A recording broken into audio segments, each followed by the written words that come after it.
ఈ సందర్భంలో చెప్పడం కూడా ఒక శ్రేష్టత్వాన్ని కృషి చేసేవారు అంటంలో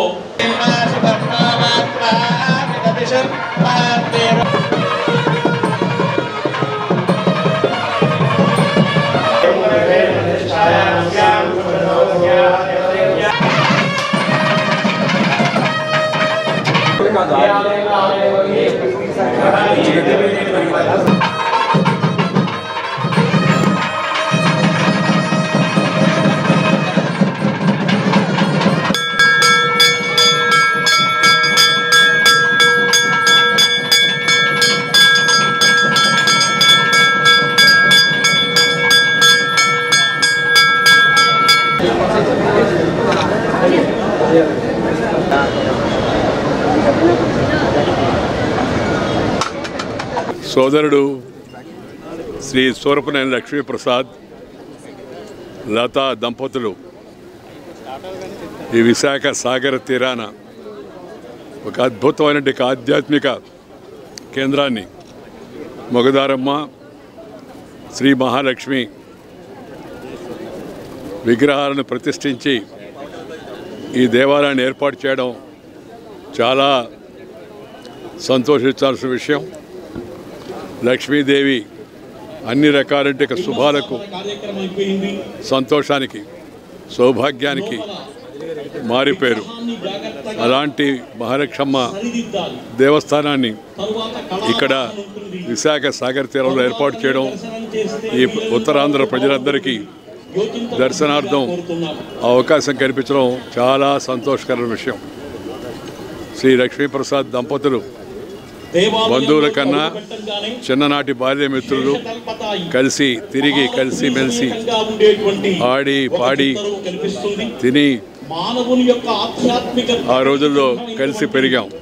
అలాంటి లక్ష్మీప్రసాద్ వ్యాపారంలో ఉన్నత స్థానానికి వచ్చి ఇవాళ తాను పెరిగిన ఈ విశాఖపట్నం సాగర తీరాన ఒక అద్భుతమైన డెక్క, భారతీయ శిల్పకళలతో కూడుకున్న డెక్క, ఒక మంచి మందిరాన్ని ఏర్పాటు చేయడం చాలా సంతోషం.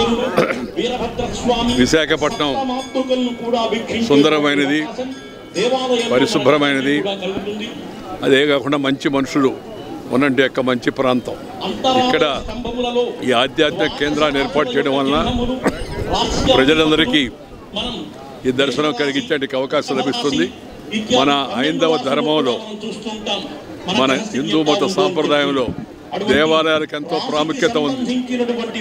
దేవుడికి ఆలయము, దేవతకు ఆలయము, దేవాలయం అని అంటుంటాం.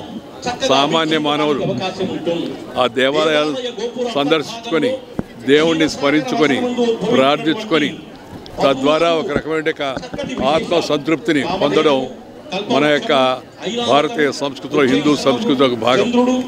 అలాంటి మంచి సౌకర్యాన్ని ఇక్కడ ఏర్పాటు చేశారు. దైవ దర్శనం చేసుకోవడం వలన సద్బుద్ధి, సద్వివేకము, సదాశయము, సదాచారము, మంచి ఆలోచనలు అన్నీ కూడా మనకు సంభవించి మనం మంచి మార్గంలో పయనించేందుకు మందిరాలు ఎంతగానో ఉపయోగపడతాయి. అలాంటి ఒక మంచి మందిరం ఈ విశాఖ నగరంలో ఏర్పాటు కావడం చాలా చాలా సంతోషకరం.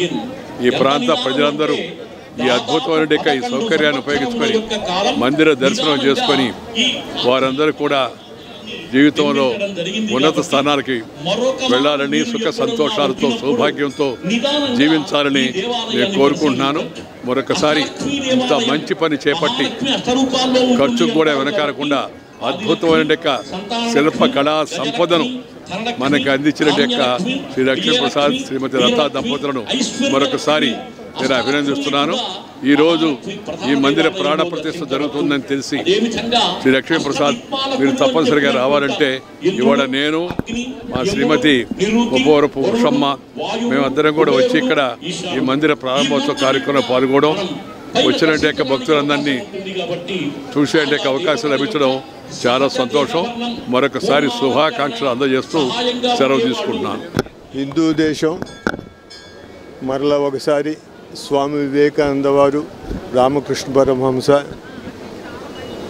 అరుణాచలం మన రమణ మహర్షి గారు వాటితో మొదలైన పునర్వైభవం అయోధ్య, అదే రకంగా యావత్ భారతదేశం కూడా అన్ని గ్రామాల్లో ఇంకొకసారి పరిడవిల్లు అవుతుందని ఈ దేవాలయం ద్వారా అమ్మవారు అందరి మనసుల్లో ఉండి చేయించిన కార్యక్రమం ఇది. సమాజానికి ఇందాక వెంకయ్యనాయుడు గారు చెప్పినట్లు ధర్మార్థ మోక్ష కామాయచ, ఓం ధర్మార్థ కామ మోక్షాయచ అమృతస్య పుత్ర. అమృతస్య పుత్ర అంటే మనం పునర్జన్మ నమ్ముతాం కాబట్టి మళ్ళీ జన్మలు ఉంటాయి. ప్రతి జన్మలో పుణ్యం సంపాదించుకోవడం, పాపాన్ని కడిగివేయడం, అలాగా మోక్షానికి సాధించాలనేది మన వేద హిందూ ఒక లక్ష్యం. ఓం ధర్మార్థ మోక్ష కామాయచ అమృతస్య పుత్ర.